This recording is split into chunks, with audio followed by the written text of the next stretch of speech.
Assalamualaikum and good morning. Thank you for joining us. It's been a while since we've had a event like this, but of course we have been distracted by a number of things. The pandemic really more than anything else.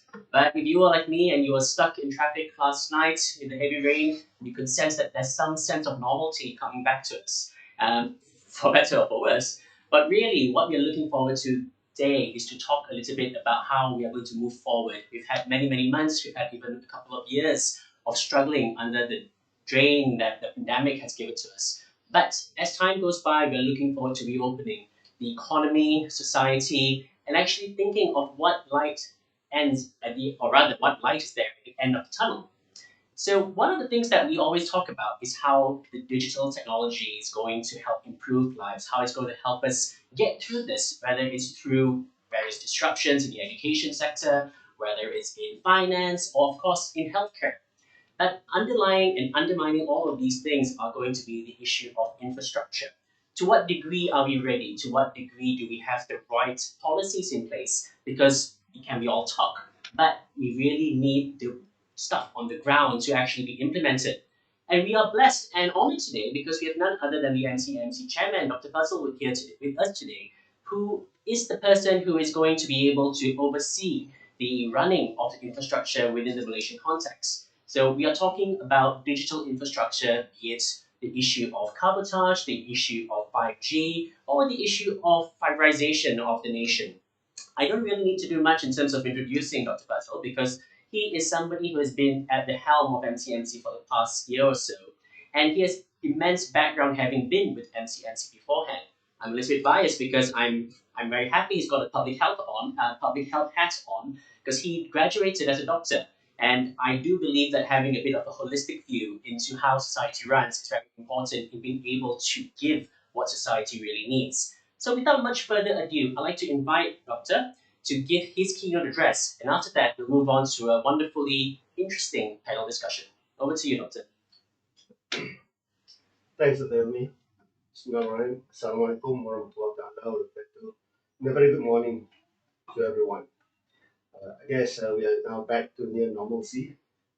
However, we're still in a new normalcy, whereby we now do things still via the air.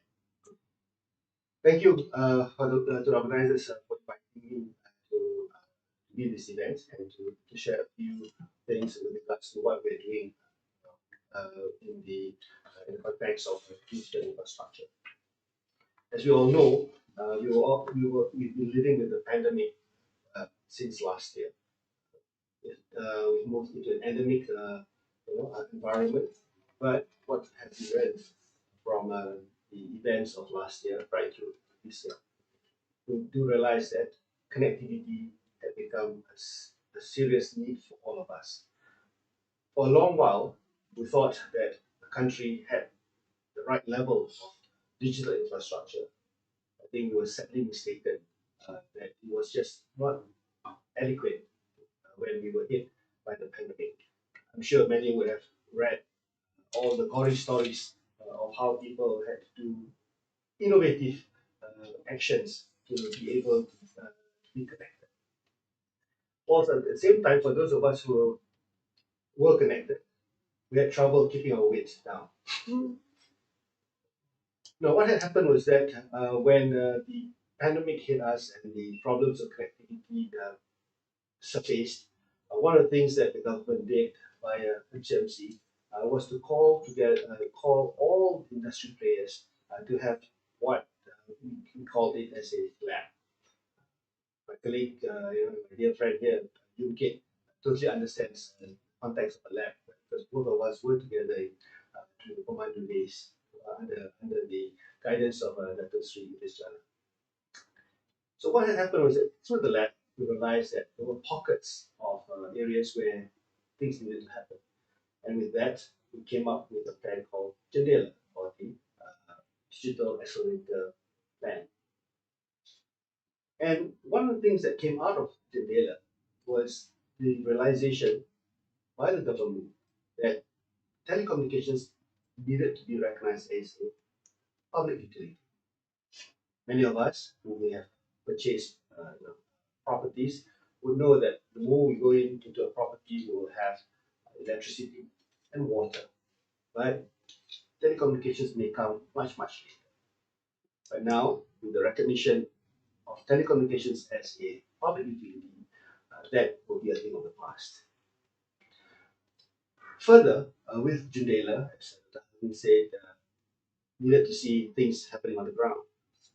Pleased to share with you, after 4 quarters of driving the execution of Jundela, largely through the efforts of the service providers, our licensees, we have, for the fourth quarter, surpassed the quarterly targets. As a great man used to say, you're only as good as the last quarter. So hopefully we will continue to be in that space, to be ahead of the curve, to continue to do that. And the numbers don't lie. Today, out of 9 million premises in the country, 6.47 million premises are now fiberized.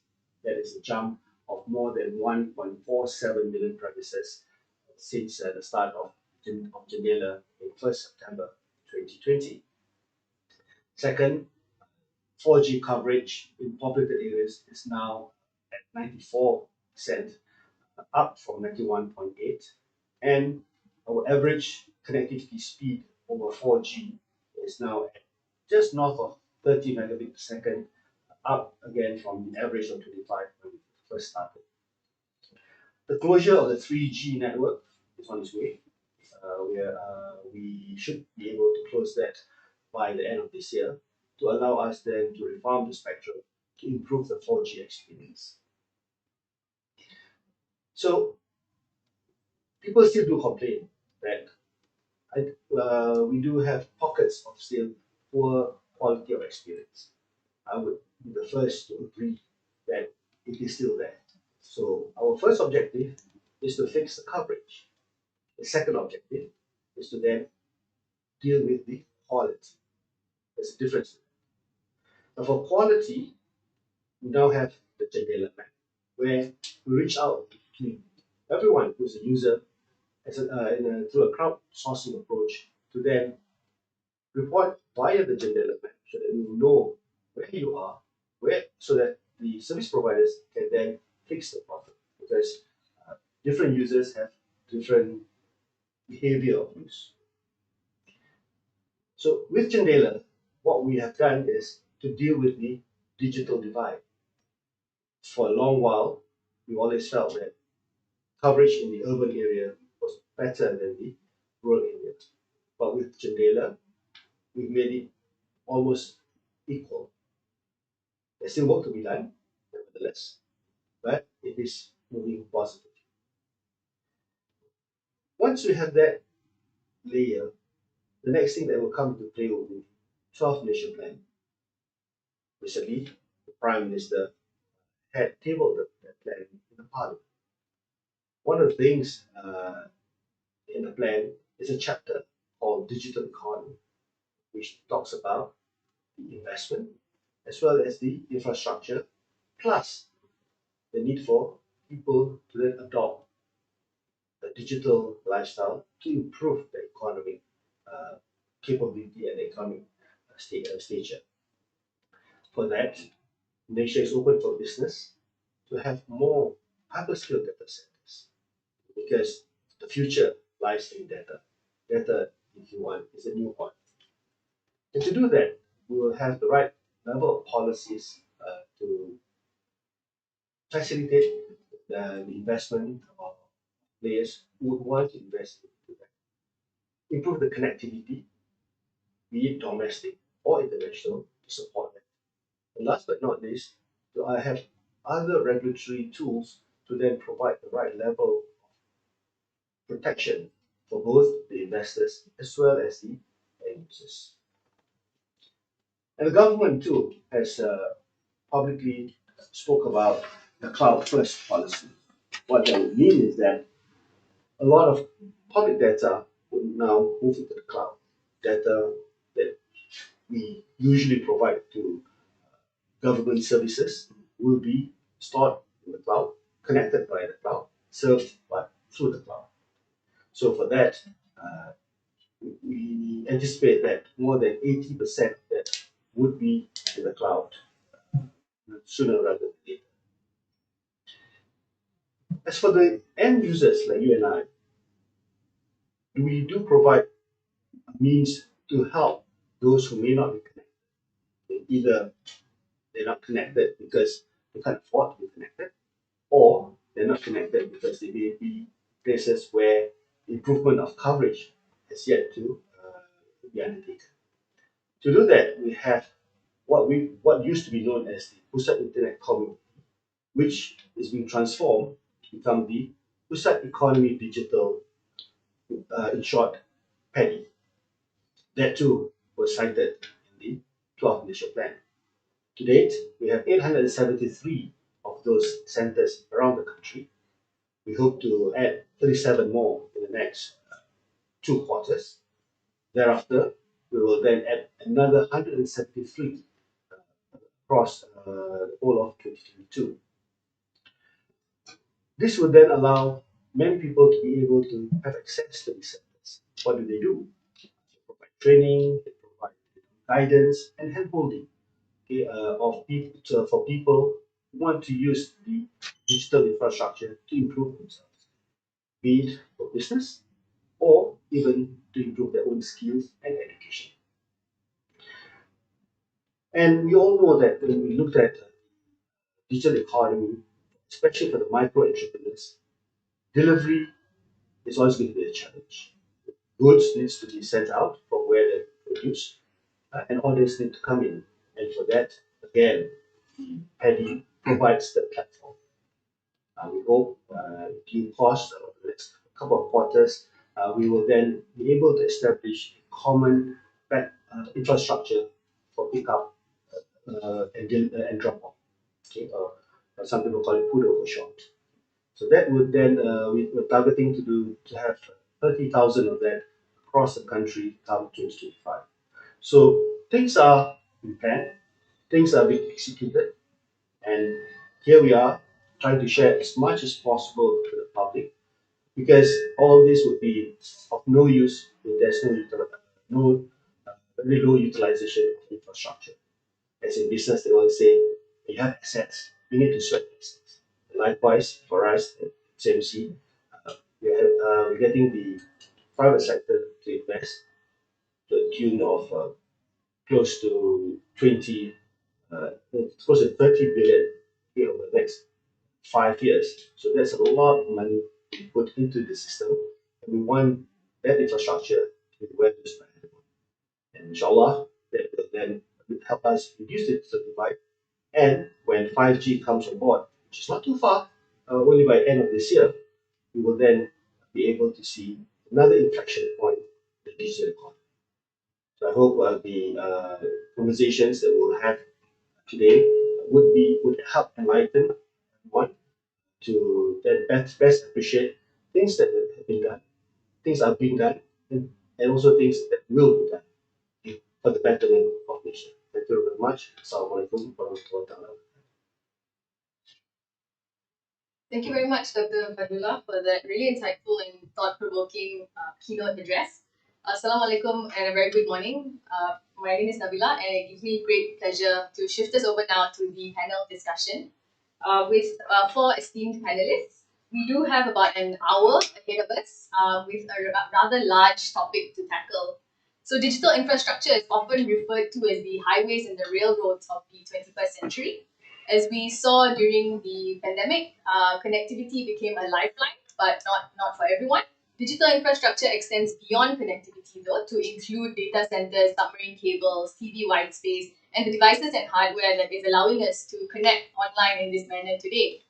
So to discuss how do we leverage digital infrastructure to bridge the digital divide and what is the way forward for Malaysia, to unpack this, over the next 60 minutes, we have four esteemed panelists who I'd like to now introduce. These are, as we just heard, Dr. Fadlullah, Chairman of NCNC, and to his left, we have Mr. Chan Chen Hong of NEC, and then we have Mr. Yong Yun Kit of the Federation of Malaysian Manufacturers, and followed by Dr. Jasmine Begum of Microsoft. So I'd like to first turn to Dr. Fadlullah. we do need to address two digital elephants in the room. I am told by many in our audience that they are looking to MCMC to provide much needed clarity on digital infrastructure policies as Malaysia, as you said, reopens to the world for business. So firstly, Doc, if I may, the issue of cabotage, MyDIGITAL or the Malaysia Digital Economy Blueprint states that we aim to have the highest number of submarine cables landing in Southeast Asia by 2025. And as we know, the lead entity for this effort is the Ministry of Communications and Multimedia, within which MCMC resides.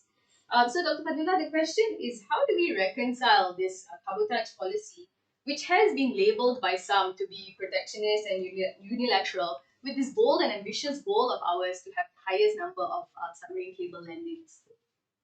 Thanks, Nabila.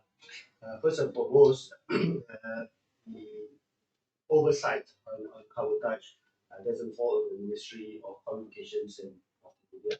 It falls under the Ministry of Transport. Okay, so what I will then share is a perspective echoing what came out from the Ministry of Transport via its minister in his explanation in the recent sitting of Parliament. First and foremost, cabotage policy is being practiced everywhere in the world, not just Malaysia. It is a one and all norm. You break it down in the cabotage space, and you've got services within the cabotage related matters. And what we have been, what we're seeing in the conversation that we see today is in relation to the maintenance and repairs of submarine cables. Today, a submarine cable, you will need very specific vessel. To repair the submarine cables, you will also need specific vessels. Hence, there's a technical requirement there. When vessels travel along the coastline of the country, one thing we must all be concerned is always about the sovereignty of the country. And that's not just Malaysia. All countries will have the same concern. What had happened was that prior to the whole issue being spoken in public, Malaysia had a cabotage policy. Okay. Second, there was a process for any vessel to undertake work to apply for what they call as a DSL, a form of a license. And that process had taken a fair bit of time before approval is needed. And as a result, repairs were then fixed at a very slow pace, which is not good. You and I, when we have internet, it goes down, that's it. No oxygen. We need oxygen immediately. So likewise, that needs to be fixed fast. And even when the cabotage was said to have been uplifted, the process of application for DSL remained. Probably people do not have realized. And the same process took a long time for it to be approved. Then we had another perspective where cabotage was put back in place. So in reality, those are all terms that kept being played around. But the core was the application. And for DSL today, it has been, the process has been one, digitized at the back end, and the approvals of the EDSL as opposed to DSL now takes as fast as 3 days and as late as 7 days. A far cry from more than 30 days for the approval of DSL. And the approval process for DSL no longer today have a private entity in the whole approval process. Those are strictly done by the government agencies, the MOD, Jabatan Laut Malaysia, and that process has proven to provide an expeditious approval for the end application. So I guess at the end of the day, taking away all this debate about cabotage, what's important is how fast do we get the approval. And today, the approvals are a lot faster rather than later. So obviously, it is positive for the purpose of us trying to attract more investments, especially submarine cables to the country.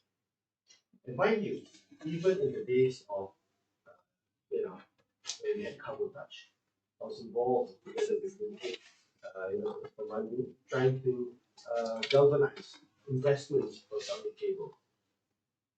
Those days, we only had 1 terabyte of the cable. We said we needed to raise it up to 7. Everyone involved. Could that happen? Today, you've got close to 42 terabytes. That's a lot of investment done in that period of 2010 to today. And all that in the period when the old process was still around. What we need to see is that how can we improve the process and then ramp up the investment with a target of more than 400 terabytes of further investment in the country. And we have seen a couple of entities who have cited their interest, who have applied for the required license, and there's one entity that is only laying those cables. As much as people think that the whole debate has caused people to shy away from Malaysia, well, the reality is that decisions have been made for investment for submarine cables to the. Thank you, Dr. Fadlullah. Another recent policy development which has elicited much interest as well as concern from both industry associations and the private sector is the MCMC's intent to license cloud service providers and data center operators. One of the reasons MCMC seeks to impose a licensing scheme is to minimize security risks and protect personal data. It would be really helpful for all of us to hear more on this, particularly the alignment to global best practices on privacy and cybersecurity, and if the licensing scheme is viewed as a method to enhance Malaysia's competitiveness. Yeah, I guess in a way, when you talk about data centers, you can't run away from talking about submarine cables. Okay? And because the carbon touch policy was, if I would say, poorly communicated, okay, that may have caused a lot of concerns. Let us take a step back. When we look at cloud services, why do we use such services? Because we trust those services. What do we put into the cloud? Data that we don't normally share with anyone else. Now, imagine if you have a bank that's not trusted, would you put your money in the bank? Probably not, right? Okay. So you probably keep it under your pillow, under your bed, and hope that nobody comes into your house to take it away. So likewise, when we have a policy of cloud first, there will be a lot of public data in the cloud. As a citizen, we will certainly ask, is my data safe? Is it well protected? We have the Personal Data Act that provides a small level of protection for end users. But don't forget, we are not only protecting the end users, we also need to protect the investors. The last thing you want is a means of enforcement done not by MCMC, but there are other legal enforcement agencies where you will have a lot of dispute with the providers of the data centers. In this case, hyperscale data centers providing cloud services. Second, is this new? The answer is no. Ever since the year 2000, data centers have been licensed. Has there been a change in policy? No. It is still the same policy, and everybody had worked very well within that for the past 21 years. But today, with technology, you have another layer of service coming out of data centers. It's called the cloud services. And hence, to provide a trusted environment for both the investor as well as the end users, there must be a regulatory framework to undertake that. We could take an approach of voluntary framework, but it doesn't provide the legal means to provide that to the client. You can talk to each other, but it stops there. But for the citizen and the end users, how can they be protected? For the investors, how can they be protected? So hence, the approach that we have taken, to some extent, pioneering as it may sound, is to provide a light touch approach, whereby we have shared with the industry. In fact, yesterday, I had a briefing with many of them, that the license approach that we are taking is a light touch approach, providing a need to be licensed under the application service provider license, one of the 4 categories of license under the Communications and Multimedia Act. That allows for full foreign shareholding with only a cost of 2,500 ringgit annually, full stop. So for a very small sum, you then are able we are then able to activate a legal regulatory framework to then provide the protection to both the investors as well as the end users, and thereof create that trusted environment for more people to then use. And I'm quite sure many users, even outside Malaysia, who probably would use cloud services stemming out of Malaysia, would be looking to ask, is my data safe? There you go. You have a regulatory framework that's protected by law, the Malaysian law, that then provides the right level of trusted service for any user anywhere in the world. Because for them to offer the service out of Malaysia, they will then be licensed, albeit on a light touch license required. So hopefully that all adds up to the right answer to the equation that makes Malaysia an attractive place, high level of regulatory certainty. We don't change, willy-nilly, and we have always held that we provide the right level of protection across the spectrum of usage throughout any services that comes out of the country. Thank you, Dr. Fadullah.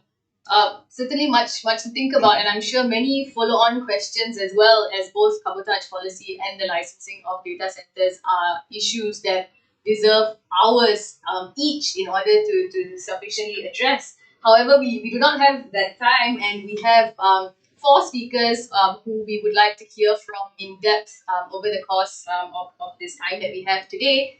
And I think this is a good point for us to take a step back. As I understand, we have a rather diverse audience in the room. We have representatives from public sector, private sector, industry associations, chambers of commerce, members of the media.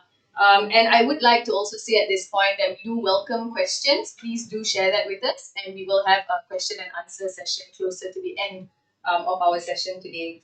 So I'd like to raise a question to all 4 of our panelists. If there is one thing that everyone in our audience today should understand about digital infrastructure, what would that be? And I'd like to start perhaps with Dr. Jasmine, and I'd like to request that we keep our responses to maybe 2 or 3 minutes each, please. Thank you, Nabila.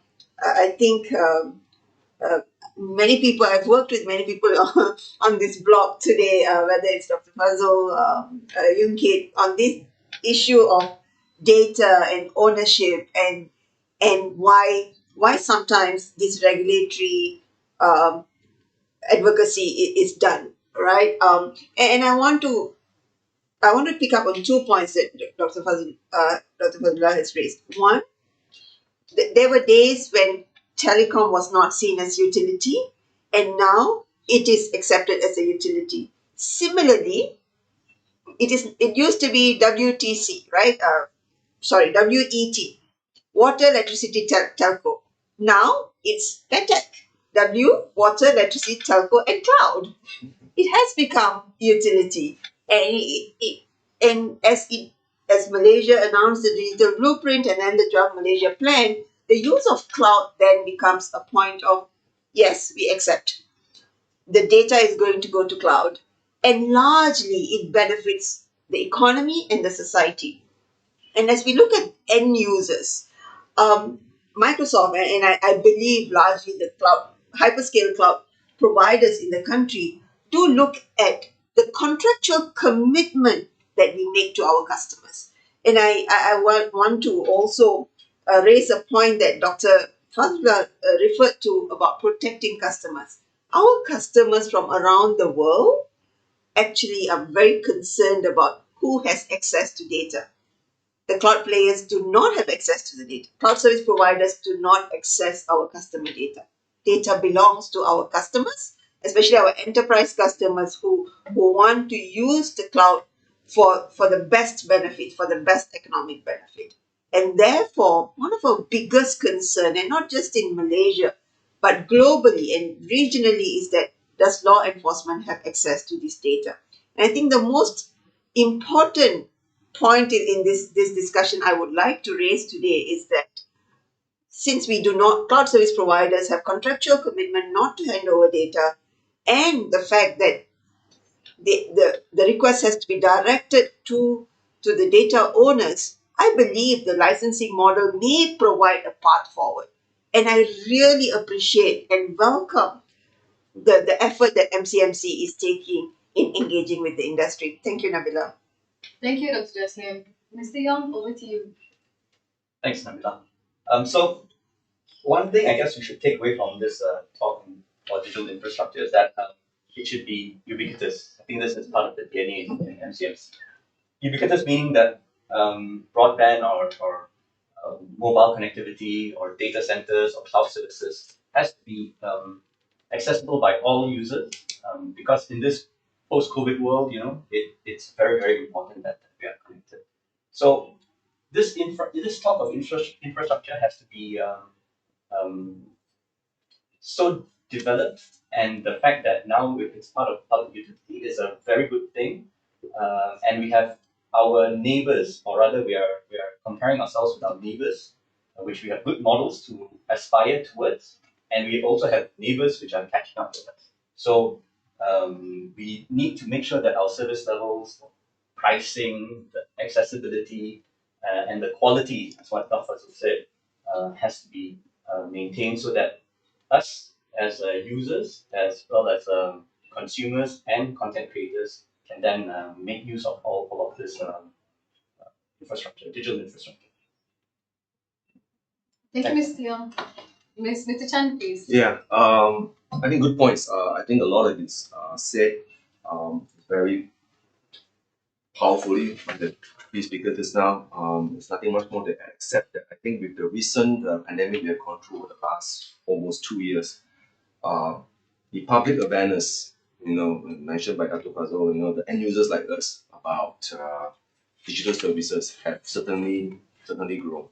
All right, it's what's next. So when it comes to digital infrastructure, we've got to make sure that those parties involved, being from regulators to government agencies to service providers and enterprise and so on and so forth, right? Or application service providers like Microsoft, they got to realize where do we go from here?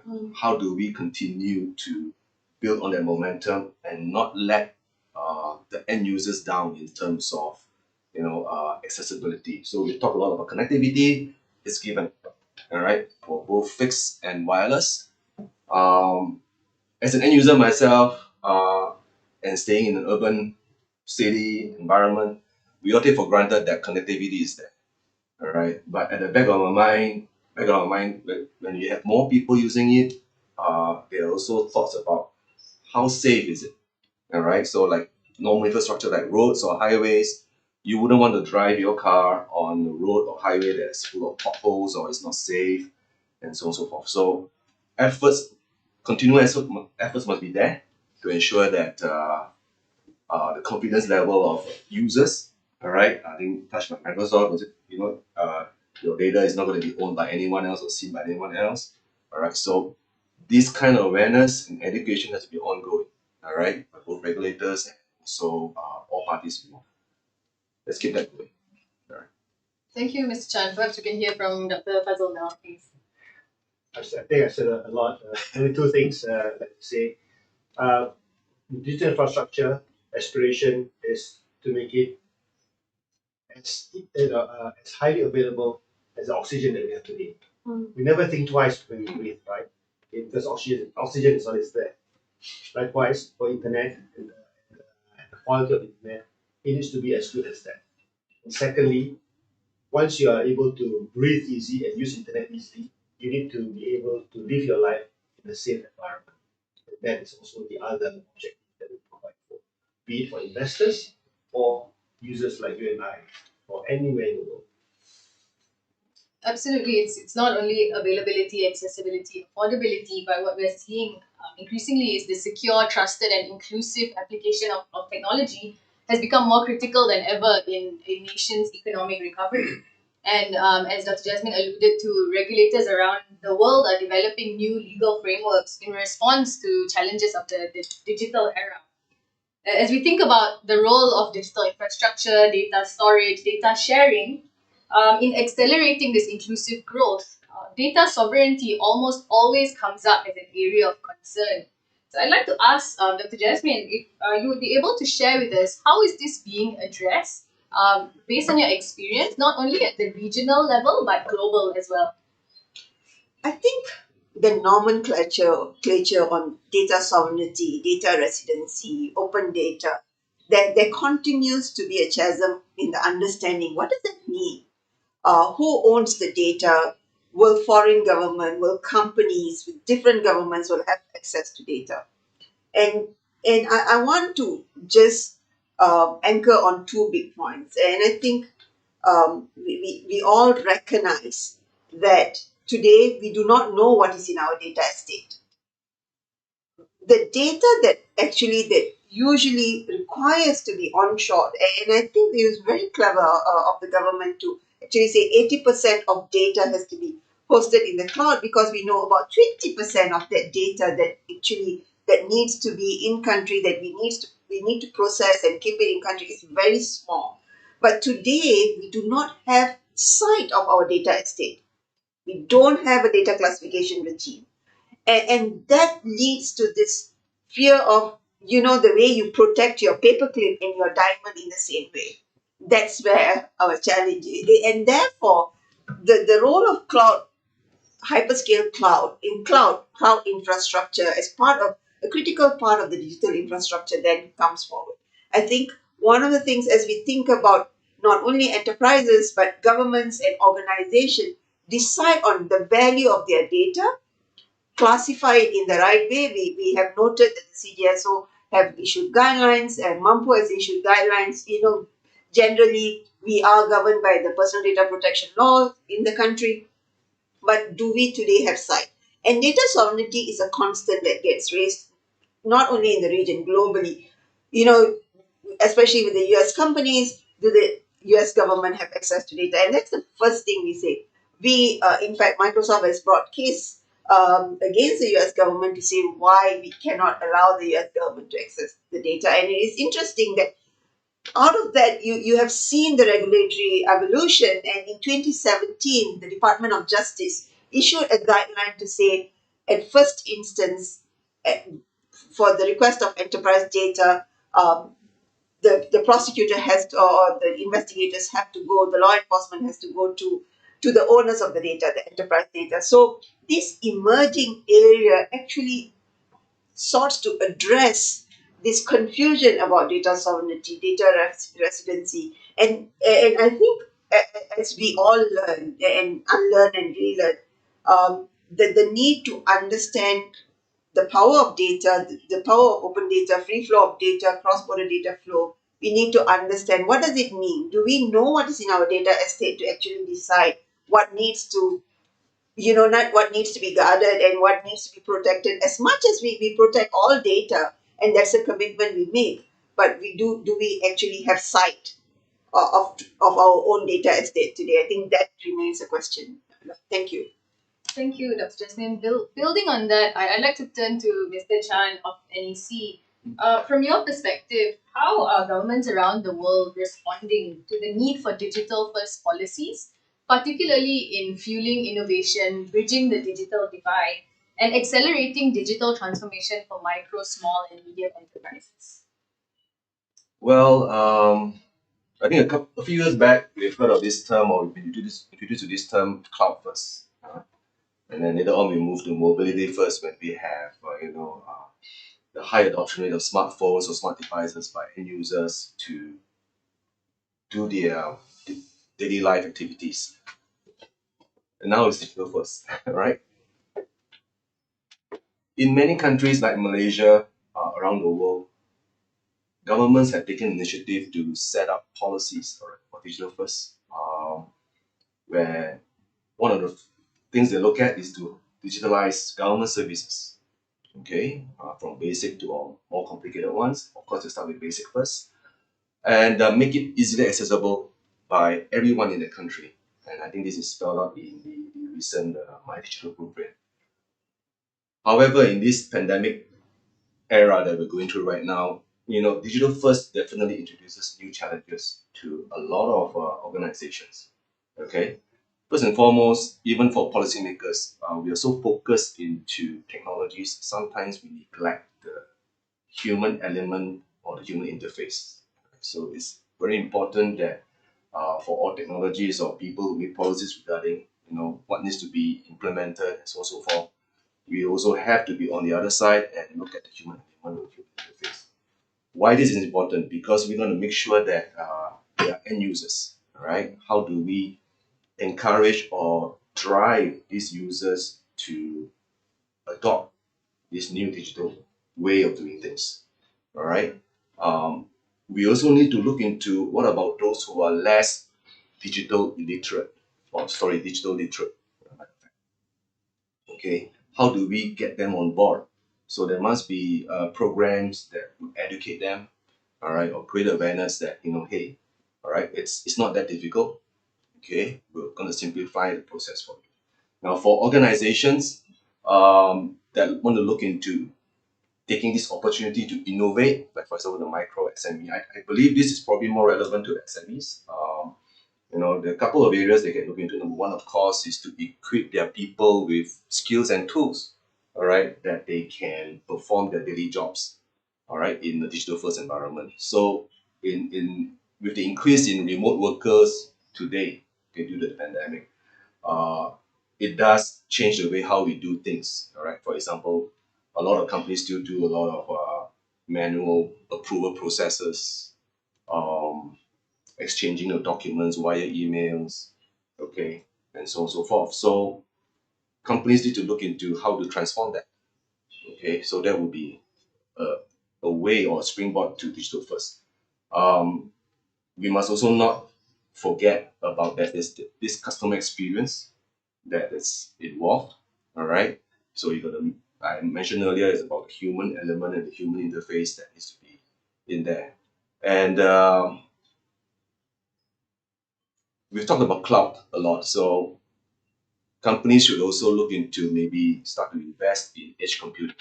All right. And how this is done is by deploying artificial intelligence that drives AI conversations through mobile or mobile capabilities or chatbot interactions. So this will help um, a lot of people to start looking into digital first, all right, and how this will bring benefits to what they do every day.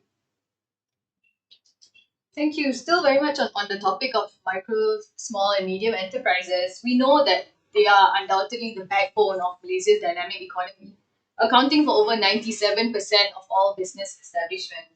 And we have also seen that under the Malaysia Digital Economy Blueprint, the government targets for 875,000 MSMEs to adopt e-commerce.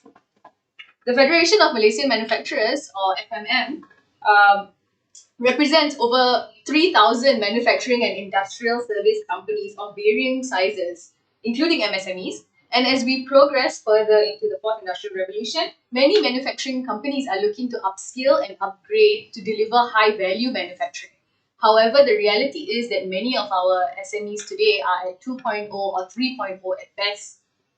So I'd like to turn to Mr. Yong as one of the leaders of FMM's Industry 4.0 efforts, could you share with us, please, the digital uptake of MSMEs, challenges faced, and your observations on policies which both help and hinder the digital transformation of micro, small, and medium enterprises?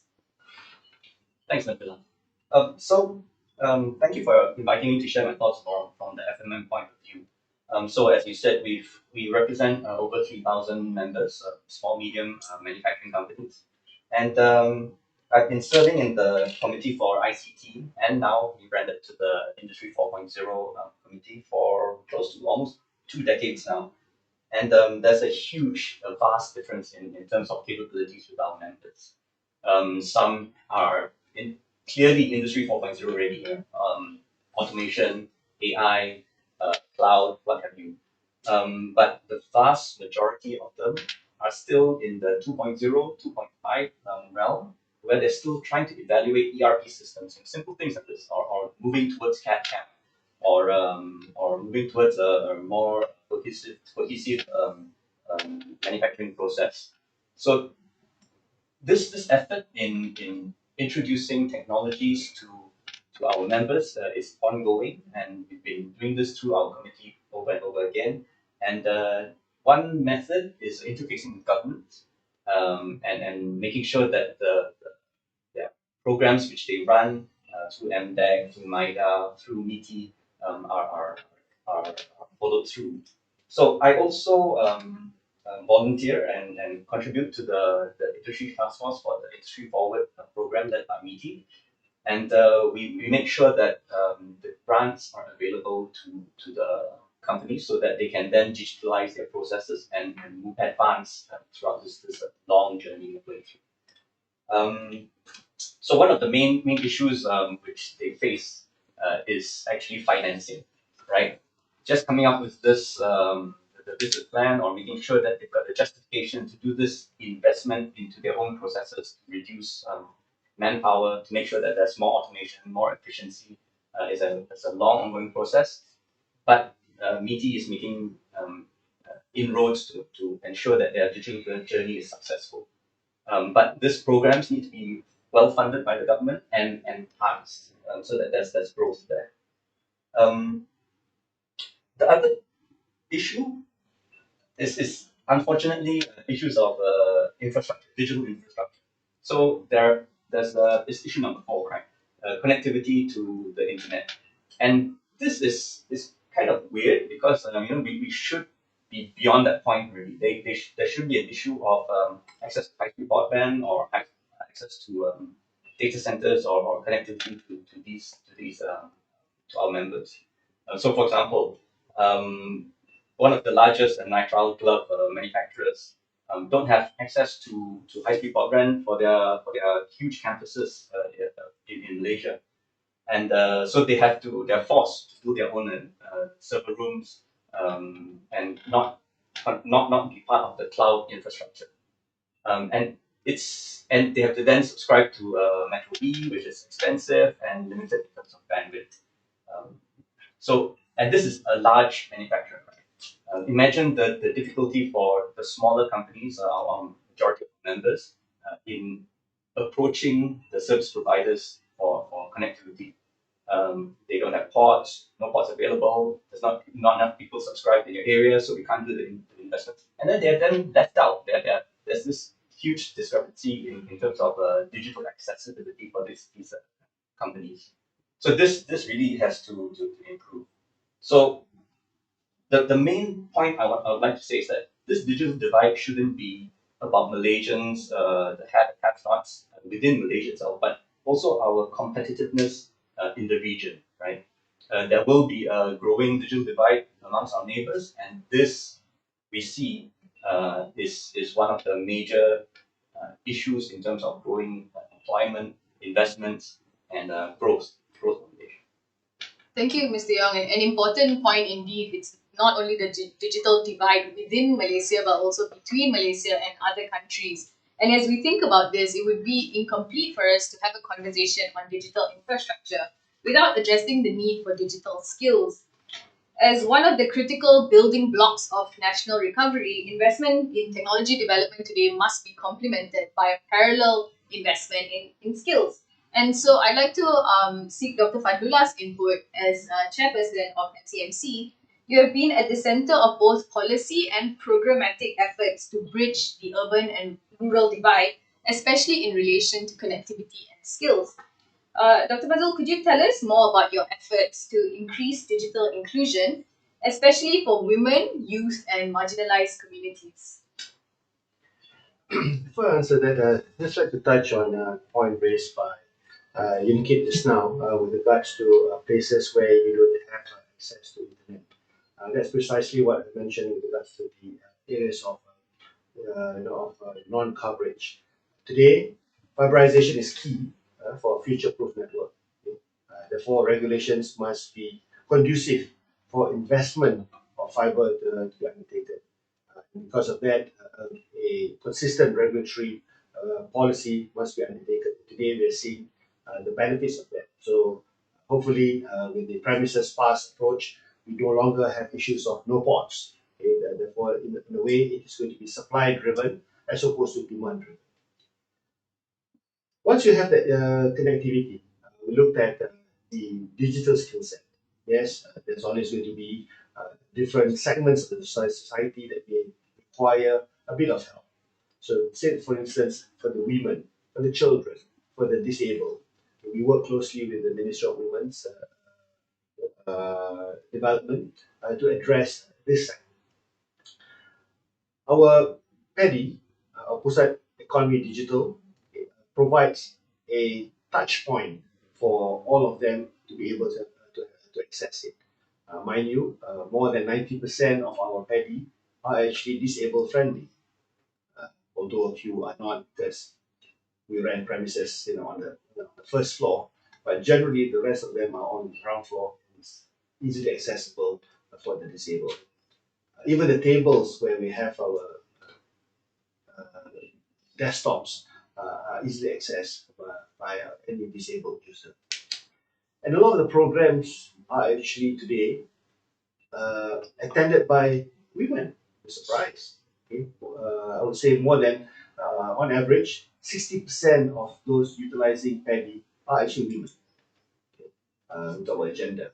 And if you look at the breakdown between children and adults, two-thirds of them are either children or adults under the age of 40 years old. So what we're looking at is that programs that's available in PADI are now easily accessible by this group of people. And all I can say is, please come utilize PADI because it is already there. It's waiting to be used. Okay? We're creating even an advisory panel for every PADI so that we can get the local community to reach out to their own community to get them to come to PADI to use PADI. Don't abuse, but please use PADI. I think that's very much in line with the clear recognition for the need for greater inclusivity and skills development in both MyDIGITAL and the 12 Malaysia plan. And I'd like to turn to our panelists, perhaps starting with Mr. Chan, who can share recommendations on immediate term actions which the government should take in this regard to ensure that we emerge not only resilient and competitive, but also inclusive. Yeah, thanks, Nabila. I think the initiative program shared by Dr. Fazul is a very good indication of what the government can do to assist or to drive digital skill sets. Um, what else can the government do? All right. Now you need to go back to the grassroots, schools, to local communities, and right, there are a lot of efforts to make sure that these schools and communities have access to at least the basic infrastructure of connectivity and also devices. All right. This is where also collaboration with corporates can also come in to play. So that would be very strategic in terms of reaching out to all communities concerned, all right, to drive digital skill sets.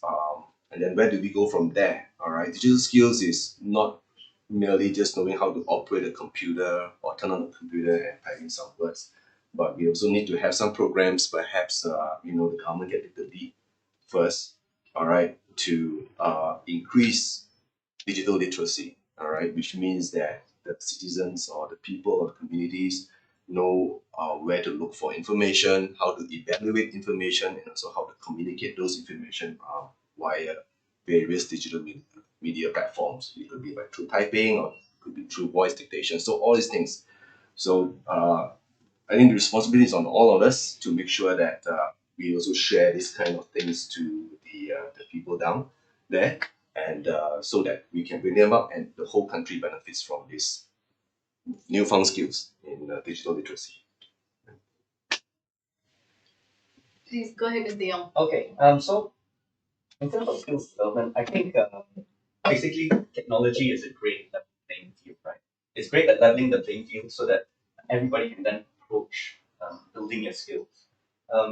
As COVID has shown, now university degrees can be conducted online, and the industry is more than willing to accept well-educated graduates out there. Someone in a remote village can now take a course in AI from MIT, for example, and build the best learning machine model. Vocational skills can be learned through YouTube. For example, I learned how to make my own guitar using with carpentry, right? But just by YouTube. But you need to be on the playing field to play, right? So you need to have that access to this content. You need to have access to connectivity. It needs to be fast enough. It needs to be cheap enough. And that's why it comes down. I've been harping on this point over and over again. It needs to be a point of accessibility towards infrastructure, and that's totally key. I think we all agree with that. But the issue of quality, speed, and price has always been. Dr. Jasmine? Thank you. I want to touch on 2 points. I think most of my esteemed fellow panelists have touched on it. And I want to go back to the ambition that the government outlined, right from Penjana up to Pemule and the most recent 12 Malaysia plan. Government has issued multiple incentives to encourage people to skill up, right? We know the slew of it.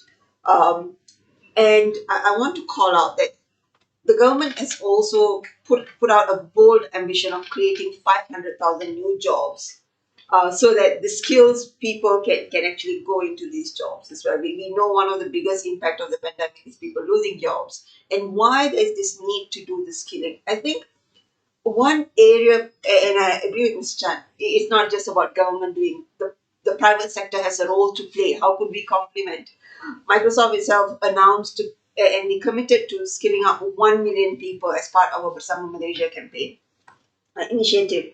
And I think we all have a role to play.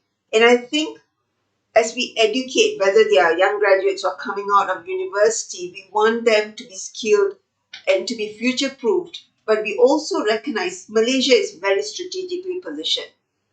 Malaysia's role in providing the digital workforce for the global environment services. This is where I think the opportunity is. While we provide the skills, while we are looking to create 500,000 jobs, how do we now create a digital workforce that can serve the world out of Malaysia? Then the role of connectivity, the role of all of the other ecosystem then becomes important. We skill people up, but we need to also match them with jobs. And I think that's how we want to position Malaysia, the competitiveness and how not only are we skilling people up to serve Malaysia or the region, but how do we then create an environment that will allow Malaysians to serve the world, being skilled for the new normal and future proof so that we are actually able to become one of the biggest hub in ASEAN to be a formidable digital workforce. That I think is an opportunity.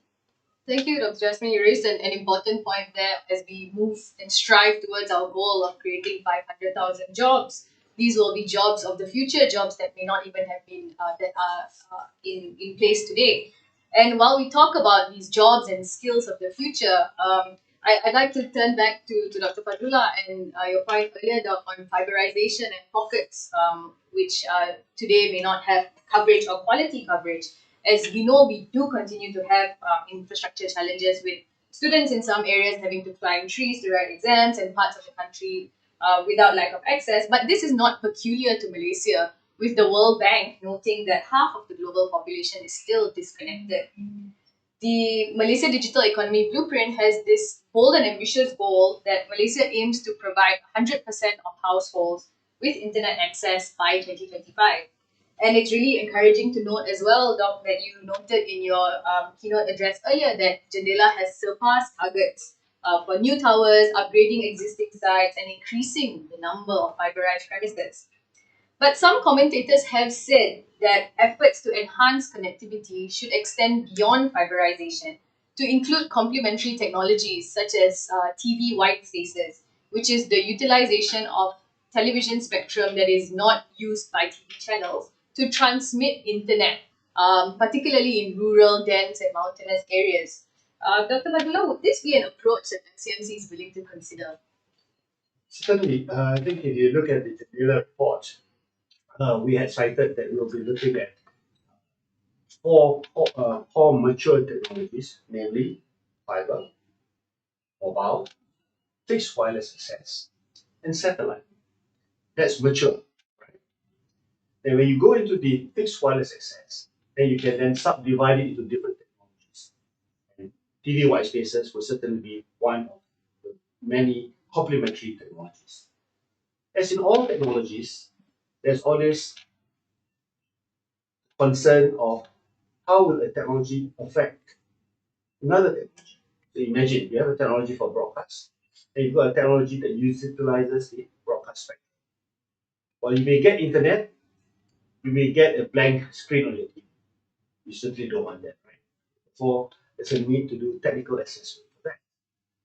Are we open for that? Obviously, we are always open for new technology. Have we done anything with this? So the answer is yes. We have done a trial out in Johor, a place called Lenger, okay, and I've been there myself to see it works, but we've not seen how it will impact the TV broadcast. Okay, so you don't want the poor kampung folk there getting internet and they can't watch their favorite Hindustan movie on TV. Okay, and I will have a different set of problems from that crowd. But certainly, we will always be open to new technologies to utilize as much new technologies as well as to optimize the spectrum resource. Okay? And having said that, new technologies comes with a cost. And as Linkit mentioned, I've had this debate with him for years. Okay, but both of us do agree. Three C's important: coverage, okay, cost, okay, and certainly uh, the comprehension of technology. So when we talk about cost, technology cost is always going to be there. So how do we then best use technology that does not add further cost that will then be translated to the cost to the end user? So those are the things that we have to put into play and balance it out. But certainly, what we have today has helped. We will continue to add on newer things into the basket of technologies that we use. It's very encouraging to note that MCNC is considering complementary technologies and that pilots are already underway, specifically for use cases such as education, healthcare, and e-commerce, which would benefit greatly from this added connectivity.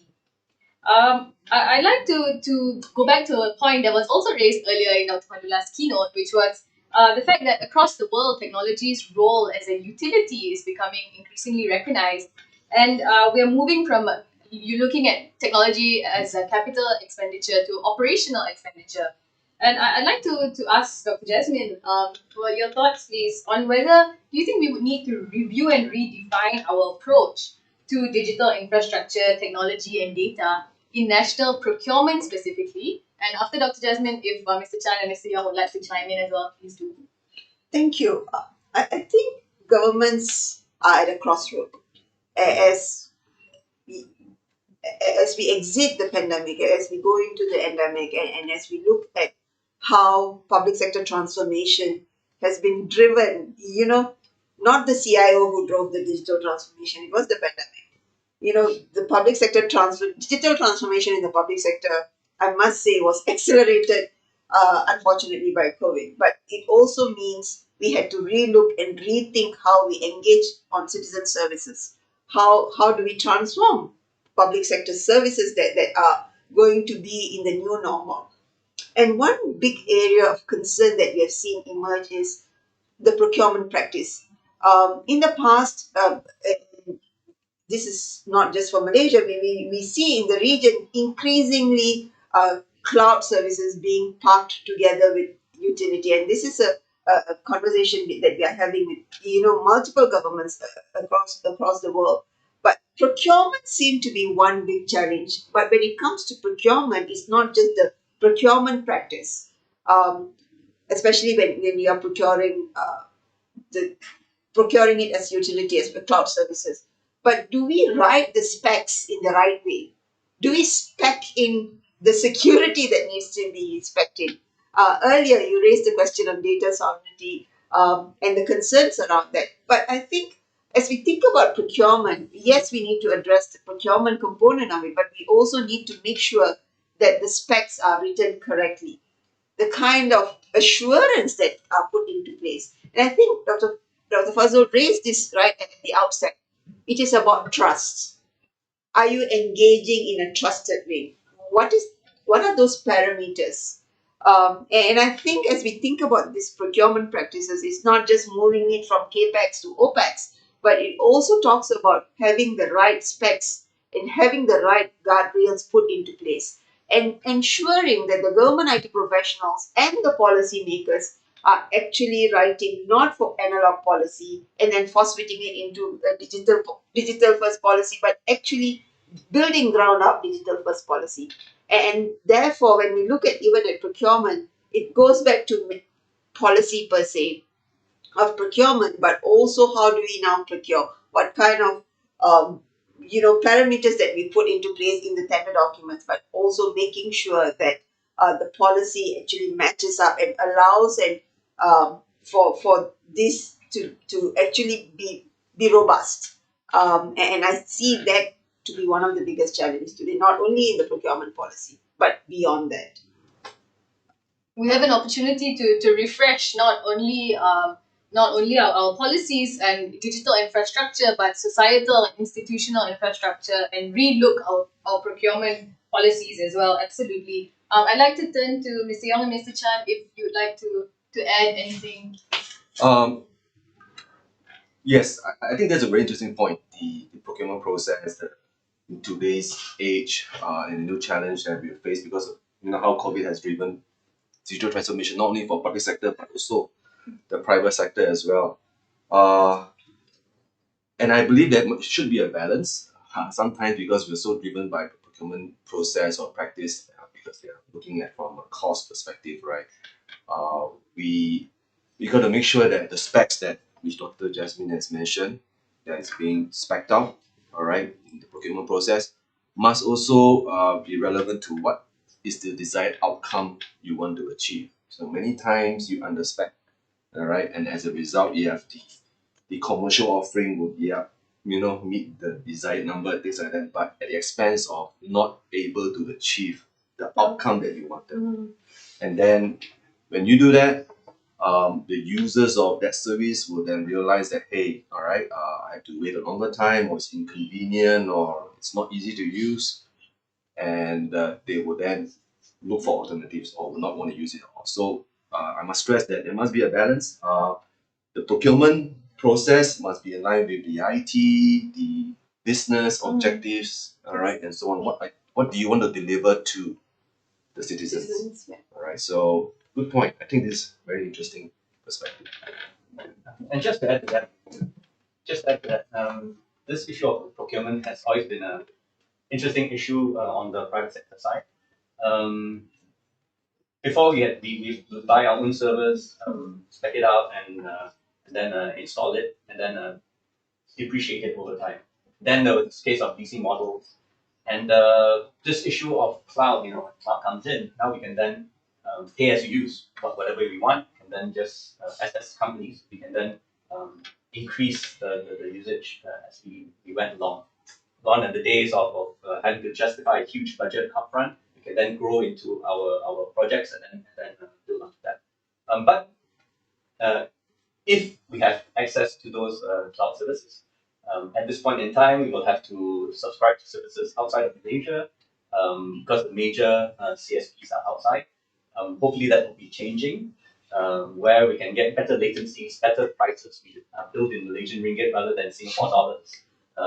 And I guess this is the same thing with on government policies, on government procurement policies. I mean, we had this issue many times when I was government way back then. This changing mindset from a huge capex to a lease model to then a more pay as you use subscription model has to be enforced rather than having to build your own government data center, for example. Making use of the economies of scale out there. All these huge hyperscale data centers are now available for you to then subscribe bit by bit. I think this is a huge game changer for Malaysia, not just for the private sector, but also for the public sector. Thanks.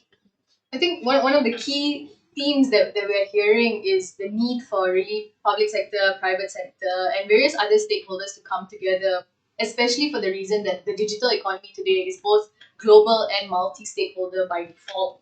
So I'd like to ask Dr. Padula, as we're reflecting on the various points raised today, how do you see the private sector working hand in hand, supporting MCMC in MCMC's efforts to enhance and accelerate the digital ecosystem in Malaysia?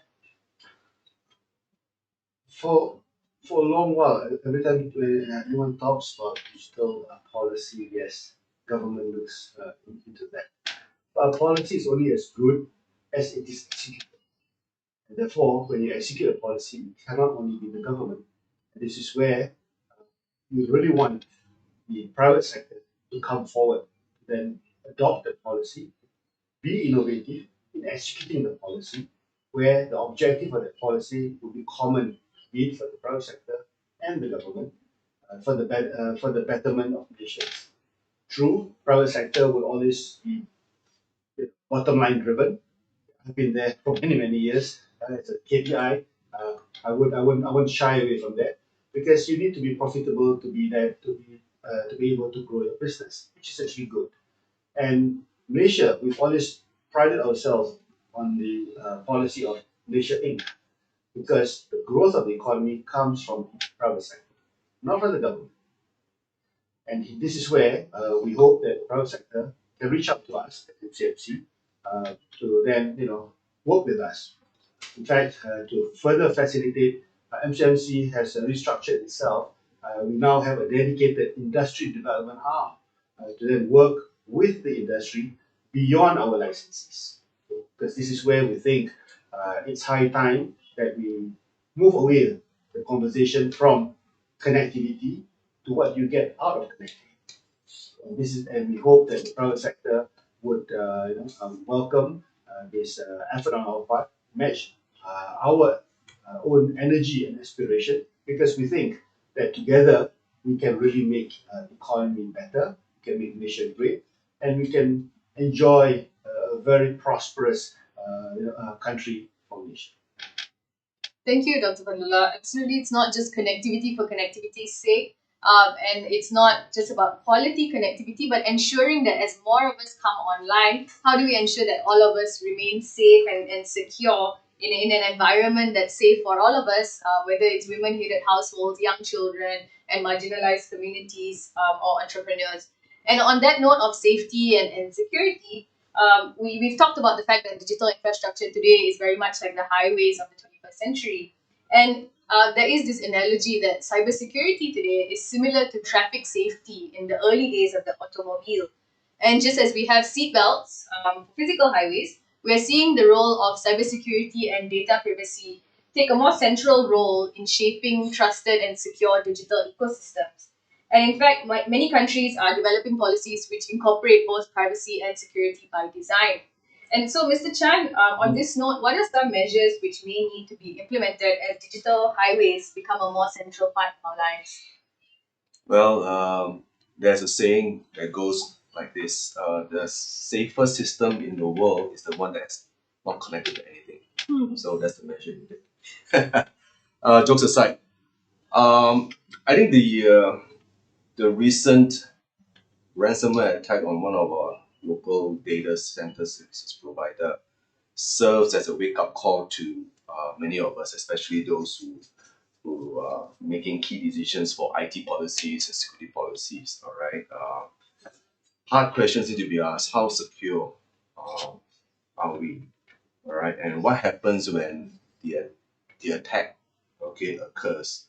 So there must be clarity in that framework, all right, on the matching it against today's environment, with the pandemic we're going through, the increase in remote workers around the nation has introduced different and new challenges to cybersecurity. So key stakeholders will need to ask those questions. All right. We look at their overall policies and the framework, um, the measures taken. All right, definitely they need to engage the right people with strong background and knowledge in these areas. So to the audiences in the who's listening into this, give us a call. All right, we'll be more than happy to engage with you and have this discussion.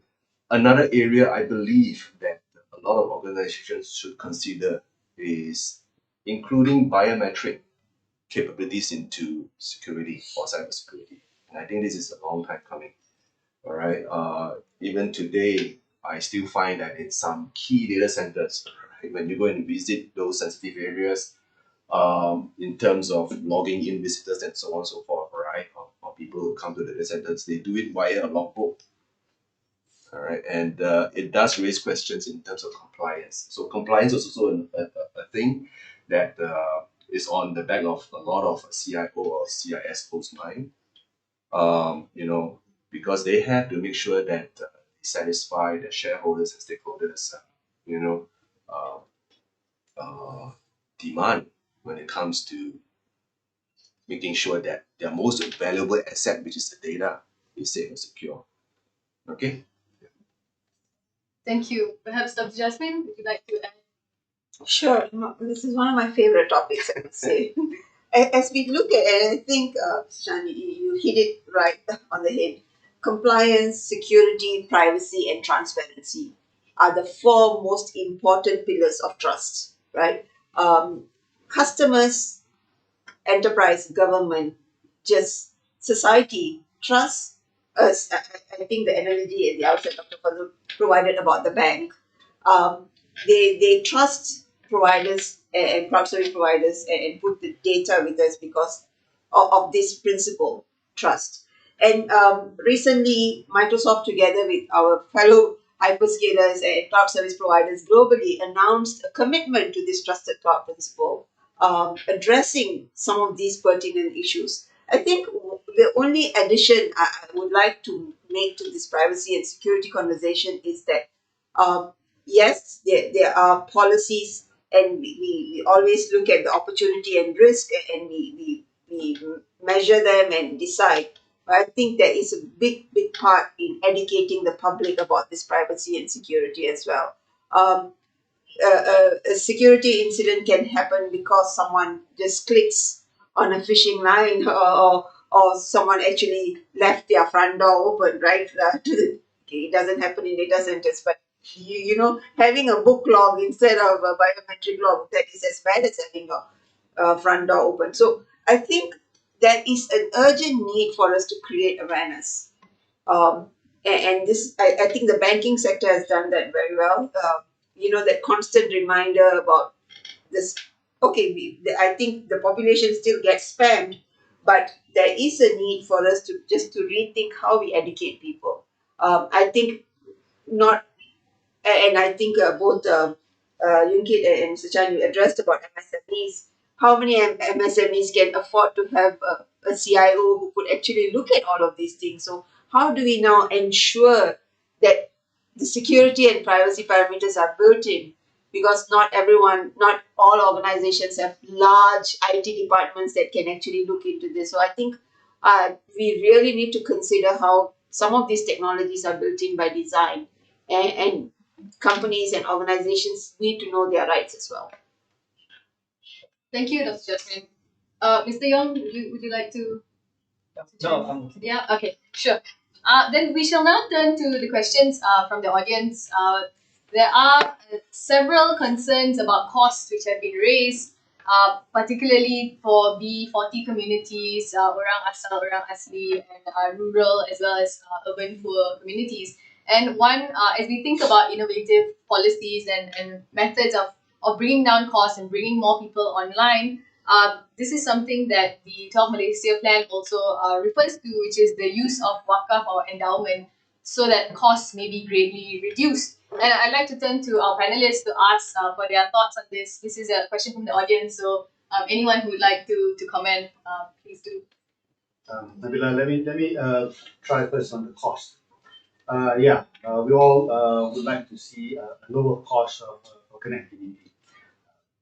I said a lot of things have been done. Okay, today, we are pleased to share with you that the industry has come forward to work with the government.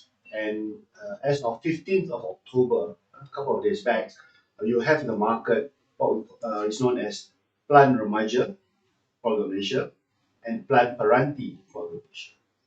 Plan Remaja Keluarga Malaysia allows someone to then subscribe to this at only 30 ringgit, and the validity is over for 3 months.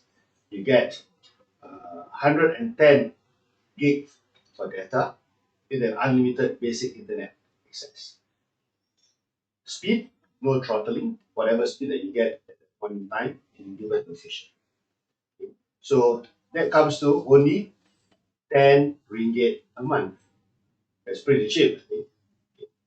Second, on the Plan Peranti Keluarga Malaysia, one could actually subscribe to this for as low as 40 ringgit a month. That comes with a smartphone device, certainly voice over LTE enabled, and it also comes with a data package that allows you to use that. I think you get 30 gig of free data and unlimited internet for a month. It's out there in the market. Please, it's designed for the B40s. So certainly, to the question, is it cheap? I think it's reasonably cheap. People might argue that 1 ringgit is expensive, but certainly, if you want to have a free access to internet and you have a device, by all means, please come to the Pusat Economy Digital, where you can have free Wi-Fi available 24/7. Second, for the Orang Asal and Orang Asli, likewise, they have access to that. Over and above that, coverage is being improved. And I've been to a Orang Asli settlement 3 days ago. It's in a place called Post Sungai Royal, out there in Jeli, where we have a tower that's been upgraded. We should be ready for 4G come end of this year, or if if weather permits, telling which it will probably be early next year. Okay. And speaking to the Tok Batin, many of them were actually carrying smartphones. Surprise. Okay. So again, it's all about trying to help them, and they're never forgotten. Okay. And Jendela makes it very very inclusive. Thank you, Dr. Fadullah. Would any of our other panelists like to comment? Okay. Then that will we can then move on to a different question. There is a question specifically on healthcare, and perhaps again, Dr. Fadullah, I might be looking to you on this, given your background as a medical professional, and the intersection between healthcare and technology. I've been someone who has been in this space for some time. Way back when we had the multimedia super corridor, we talked about how ICT that could be used in healthcare. And certainly today, ICT has matured. Okay, you can do a lot more. People have better trust. If you look at COVID-19, who would have thought that you could actually do COVID assessment via teleconsultation? Today, it is well accepted, both by the providers, as well as us as patients and users of the service. For the geriatrics, whether they can come to the hospital or they stay at home, whether they are in palliative care or in a hospice, again, connectivity provides that opportunity. And I would certainly like to welcome many healthcare professionals to look at the functionality and utilize the technology that's already available today and that's better accepted by many, and potentially is also a lower cost to the poor patient who may not need to pay the higher cost for consultation. And again, connectivity is key, and today our story should be what works above connectivity. And these are the kind of things that's available. And Ministry of Health already has the prerequisite acts under them for this to actually be well governed. Thank you. And on that note, I think that brings us to our closing question, which really looks at understanding as we look to implement these various recommendations and consider the way forward, particularly in relation to MyDIGITAL and the 12 Malaysia plan.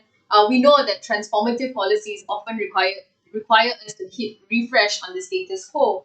And I'd like to ask our panelists, as we strive towards these ambitious goals in our many policy documents and blueprints, what is one area that you would like to see refreshed, and what would your recommendation be? Perhaps we could start with Dr. Jasmine. Thank you. I am looking forward to see how the cloud first policy gets implemented. I think there continues to be a big challenge around the operationalization of the policy, and there seems to be still an area where the policy is in place. The blueprint has called it out 80%. I think that continues to be a challenge, definitely. And the clarity that will come, hopefully, in the new year is what I'm looking forward to. Thank you. Mr. Young? Thanks. So refreshing, right? So in researching for this panel session, I came across an extremely refreshing vision, actually. And it was actually MCMC's vision when they were formed way back in 1998. So it's establishing communications and multi-industry that is competitive, efficient, increasingly self-regulating, and generating growth to meet the economic and social needs of Malaysia. So it resonates really well with me, and I wish that we could feel that because perhaps I'm already very jaded, but the experience from the FFM members, which they relay to us, as well as recent events, I wish that this refreshment of competitiveness, efficiency, and self-regulation was more. Mr. Chan? Good point. Looking at yesterday's announcement by the Minister of Home Affairs, I think I'm very excited to understand and hear that we are moving towards digitalization of our IDs. And I think this is a very good move. Digitalizing ID will enable, all right, the effectiveness or effective and safe delivery of government services that we are talking about in the MyDIGITAL blueprint. So I'm really looking forward to that. And if there's one refresh, yeah, it came about from yesterday's announcement. Yeah, thanks. Thank you. And finally, Dr. Fazul, to close us off, please. I think what you kid raise is absolutely what we're trying to live up to. Okay? Self-regulation, yes, it is an aspiration, but it takes everybody to be mature to self-regulate. Okay, we've tried, we've got some successes, we've had some failures, and therefore maybe we still need a bit more hand-holding towards the self-regulation. And for competition, certainly we want to see more competition, but we do not want to see infrastructure-based competition. It's it's a waste of resources to have duplication of infrastructure, and therefore policies of today are meant to address that. And digital ID is something we all will look forward to. I am too. I was involved in the early thought process of that. We hope to see that being realized sooner rather than later. And it's great to hear the Minister for Home Ministry saying that they're going to move forward with that. I look forward to 2022 to see that being realized, because there's a huge opportunity for us to use that as a step up into how we will then embrace a digital lifestyle. Thank you. Much has been discussed over the last hour. Just to recap, we have heard about the digital divide, digital skills, digital infrastructure. But we must remember that it's not only about all things digital, but it's also about strengthening the societal and institutional infrastructure. And really, all of us coming together, public sector, private sector, civil society, and academia, to ensure that we do achieve the goals that we have set out for ourselves. And so I'd like to, in closing, thank once again all of our panelists, Dr. Fadullah of FCMC, Mr. Chan of NEC, Mr. Yong Yun Kit of the Federation of Malaysian Manufacturers, and Dr. Jasmine of Microsoft. Thank you so much for being with us, and we'll see you at the next webinar, inshallah. Thank you. Assalamualaikum.